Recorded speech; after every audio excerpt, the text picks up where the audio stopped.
It's been over a year since I last tried out a new 3x3 speed cube, and since then, the new releases have just been piling up. We've got a new WeiLong from MoYu, a new Tornado from X-Man, the GAN15 MagLev, and a completely new cube called the HuDong from a brand you might not have even heard of. So today, we're gonna get caught up on our 3x3 hardware, then at the end, I'll do a bunch of solves on my favorites to see if any of them can actually overthrow the humble RS3 MV5. Let's get started with the first one that was released, and perhaps the most historical cube of them all, the MoYu WeiLong WRM V10. Now I have high hopes for this cube, since I've used various WeiLongs as my main as far back as a decade ago, and I'm still really enjoying the V9, which is the direct predecessor to this one. Inside, we've got an accessories box with some instructions, and this cool new hybrid tensioning tool / screwdriver that we'll check out in a minute, and of course we have the cube itself in this nice little plastic box. The first puzzle is just to figure out where you have to push to get the box to open. If you can't figure that out, well, then the Rubiks cube might not be for you. Now this cube comes in 4 main versions. You can actually get the standard magnetic version with all your favorite adjustment features for just $15. From there, you can add on UV coating to bring it up to $20. The version I have also has a ball core, which is $33, and then you can add on MagLev for $40. Of course, there'll be links in the description to buy all these at thecubicle.com, who sent me these puzzles, and you can use discount code Z3Cubing for 5% off any of them. I opted against the MagLev version because I find this can be a little bit too fast for me, but let's go ahead and try out the turning.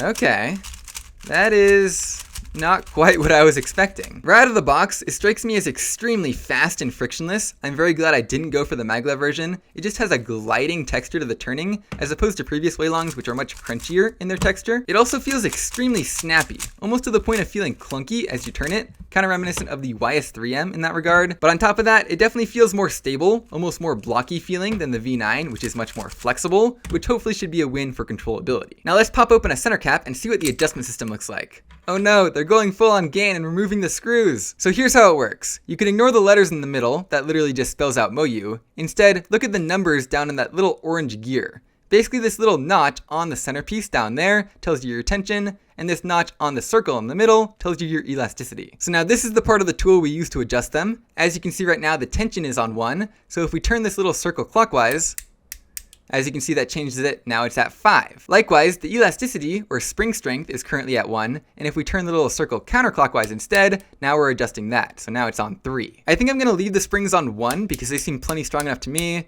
and maybe change the tensions to maybe 4, and try that out all around the cube. I might have to mess around with it some more, but I think that feels a little bit better to me. Now one last interesting feature on this version of the cube is the ball core. Otherwise known as core magnets, this is becoming a standard feature on many speed cubes nowadays, and basically just gives you an extra deeper layer of magnetic pull from the corners directly attracting to the core. But the unique thing about this cube is that not only do you have magnets attracting underneath every corner, but you also have magnets attracting underneath every single edge. And the cool thing is, because the corner and edge magnets have opposite polarities, that means that everything will attract into place when the layer is aligned, whereas everything will actually repel away from that position when the layer is misaligned. So it really does not want to be here, it really wants to be here. This results in one of the most pronounced auto turning feels I've ever seen in a cube. On par with a lot of the GAN flagships, this thing just always wants to be aligned, and if you try and make it misaligned, it basically will pull itself back into place. I'll let you know my final thoughts on this cube at the end of the video, but for now, let's move on to the long-awaited X-Man Tornado V4. Now this puzzle comes in just 2 different versions. Right here we have the lower end flagship, and then we also have the Pioneer. Now both of these cubes have a ball core and lots of great adjustment features as always.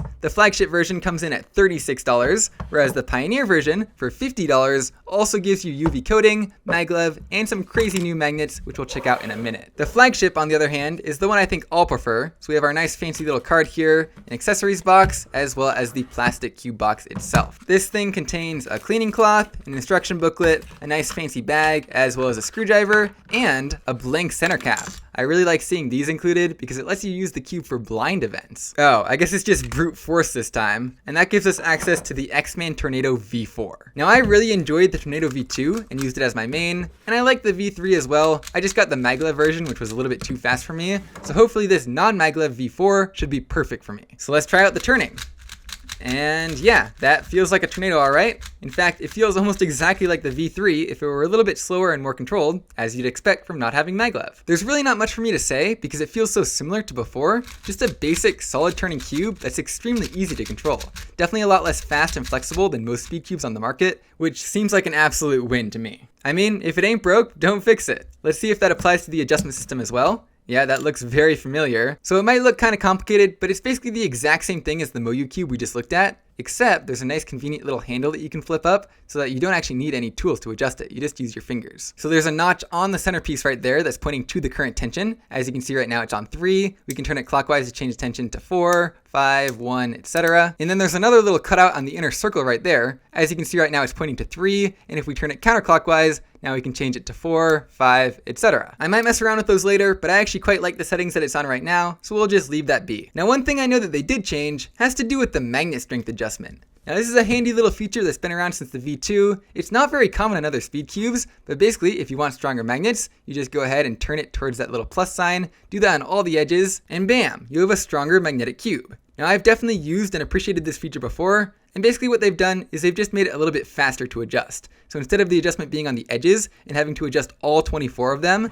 now it's on the corners, and the cool thing is, you now only have to adjust one magnet on each corner. So as you can see, we can turn it towards the plus sign, and all 3 magnets on that corner are automatically adjusted. So you only have to adjust the cube in 8 different spots, and then your cube has a new magnet strength, and it only took a third as much time as before. So nothing major, but definitely a nice little time-saving feature. Finally, this cube also has a ball core. As you can tell, they're nowhere near as aggressive as on the WRM V10 or any GAN cube, but they definitely provide a nice little boost to stability. So no crazy repelling edge magnets or anything, just a simple magnet in the corner piece and magnet in the core that attracts like that and gives you that nice deep magnetic pull. Now, if you do want lots of extra crazy magnets, X-Man has got you covered there with the Pioneer version. Now, like I mentioned, this has all the same features as the flagship, so there's no need to dig through all the boxes, but it also has MagLev, UV coating, which feels really nice, and it also has perhaps the craziest innovation I've seen in a 3x3 in quite a while, repelling corner to edge magnets? That's right, forget about core magnets for just a second. These are just the bog standard magnets that you have between the edges and the corners that give you a magnetic speed cube. Except now, instead of having one magnet in the corner attracting to one magnet in the edge, we now have one magnet in the corner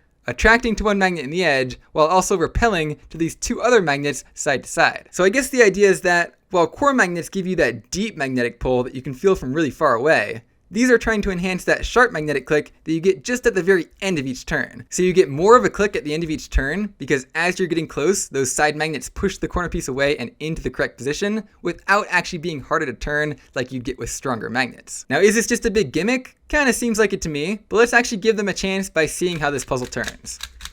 Okay, I was kind of expecting this to be a lot faster and more uncontrollable because of the MagLev, but in fact, it actually feels even more stable. It almost feels like it's restricting my turning a little bit, like if I solved on it for a long time, my hands would just get tired faster. So it's not for the reason I thought, but I think I definitely prefer the flagship. It's always nice when you like the cheaper cube better. Now, speaking of cheap, this next puzzle is anything but. This is the brand new GAN 15 MagLev, and it comes in at an astonishing $70, the most expensive cube in this video. Now, in credit to GAN, this is quite a bit cheaper than their last couple flagships, and it seems like they're going all in on this one model rather than having a bunch of different versions with different features and prices, which is nice. So we've got a nice bag, we've got a fancy card, we've got an accessories box, and inside we've got some instructions, some extra pieces, and some adjustment tools. Now, I'm not sure if these extra centerpieces were just a last-minute change or something that's going to be included on every single one of these puzzles, but regardless, it seems like they designed a nice little tool to efficiently grab the centerpieces and swap them out with the new ones. Now, without further ado, the cube itself. You gotta admit, GAN always has the best spring-loaded cube boxes.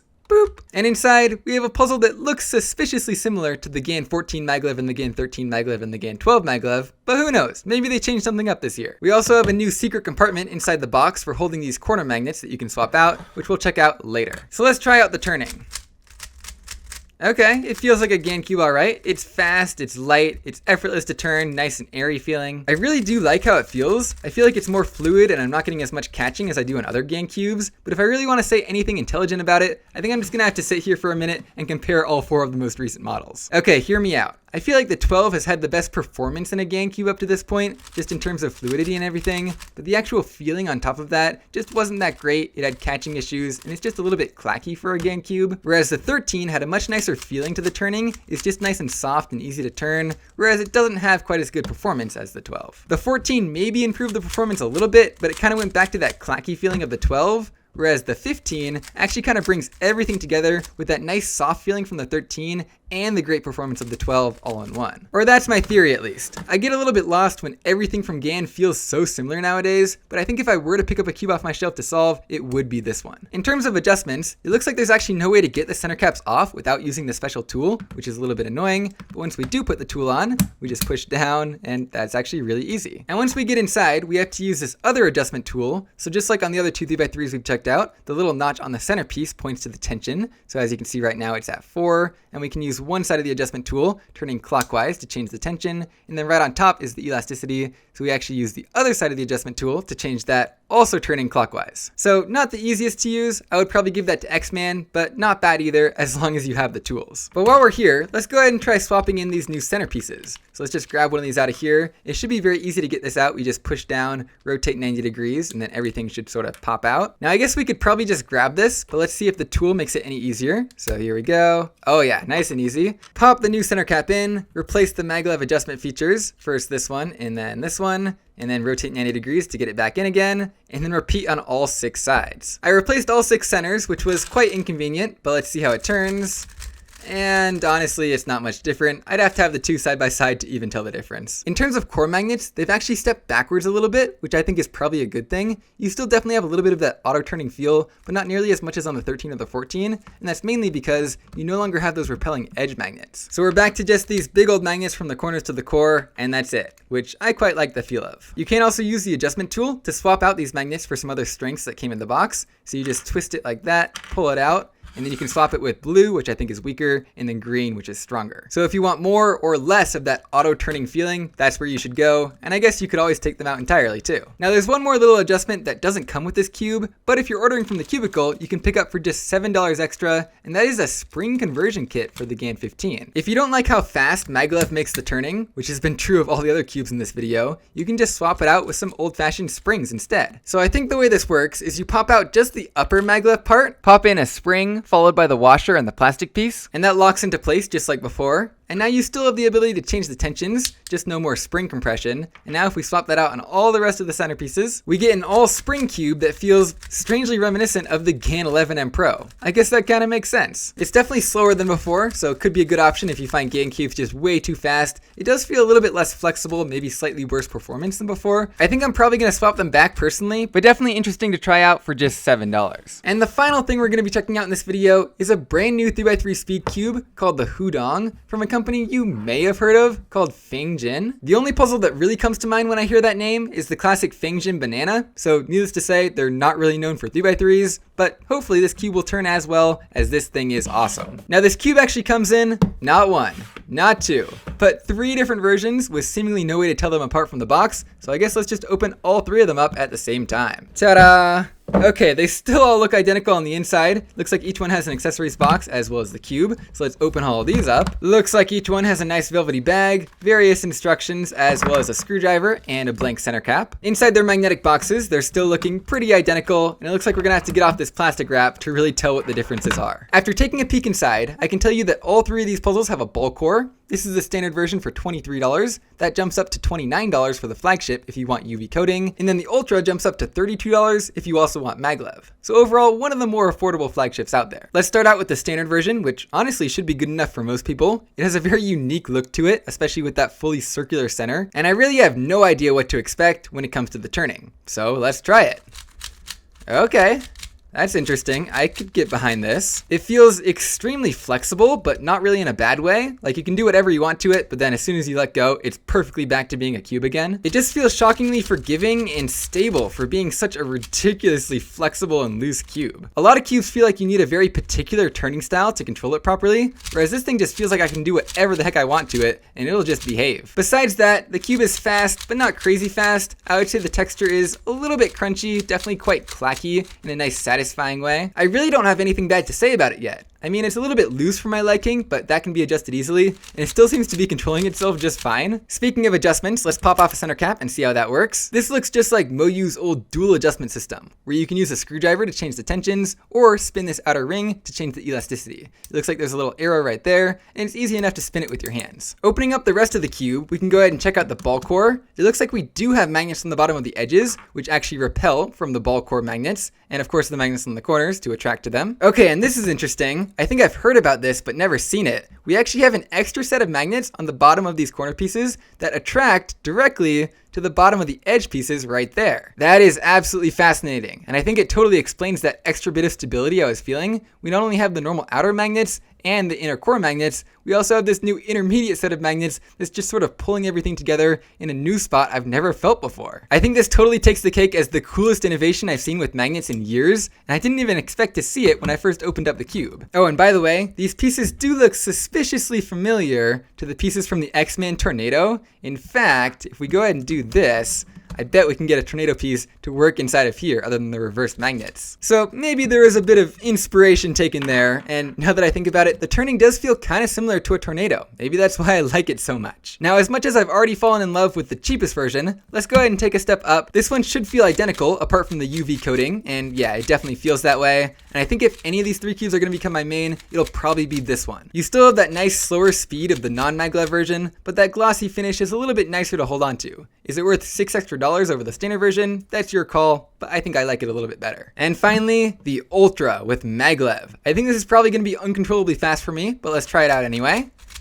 Okay, that's actually not so bad. I feel like they have the settings dialed in, so it's actually pretty controllable still. Either that, or it's just the insane number of magnets inside that are keeping everything super stable despite the super fast speed. If you like faster cubes, this one might be the way to go, but I definitely have some break-in and practice to do on all three of these to see which one I like the best and see if it could possibly even become my main. After a couple days of solving on these cubes, I've now definitely chosen my favorites of each one. It's pretty much exactly what I expected, so the flagship on the X-Man and the flagship on the HuDong. If I were to roughly line them up in terms of which one I think could become my main, I would probably do something like this. Frankly, this is a really good showing from all of these cube companies this year. I could honestly go out and practice and probably compete and get good times on any of these four cubes. You really can't go wrong with any of them. A lot of this probably comes from just my personal preferences. I haven't mained a GAN cube in years, whereas I really do like tornado style cubes. But starting out with the GAN 15 MagLev, this one's a really simple conclusion for me. If you like the style of GAN cubes, if it works with your turning, this is a really good option. It's honestly my favorite GAN cube that I've tried. So if that's something you're into and you have $70 to spend on a 3x3, go for it. I don't think you'll be disappointed. I honestly do enjoy solving on this cube a little bit. I just don't think it's for me for speed solving. Next up is the WeiLong WRM V10. I really expected to like this one more, and honestly it's not bad, but I just feel like the ball core with those repelling edge magnets and everything are just a little bit too intense. I really like how GAN toned that down this year, whereas the WeiLong seemed to tone it up. It almost feels like the cube has a bit of a mind of its own sometimes, with those magnets pulling it back into a cubic state,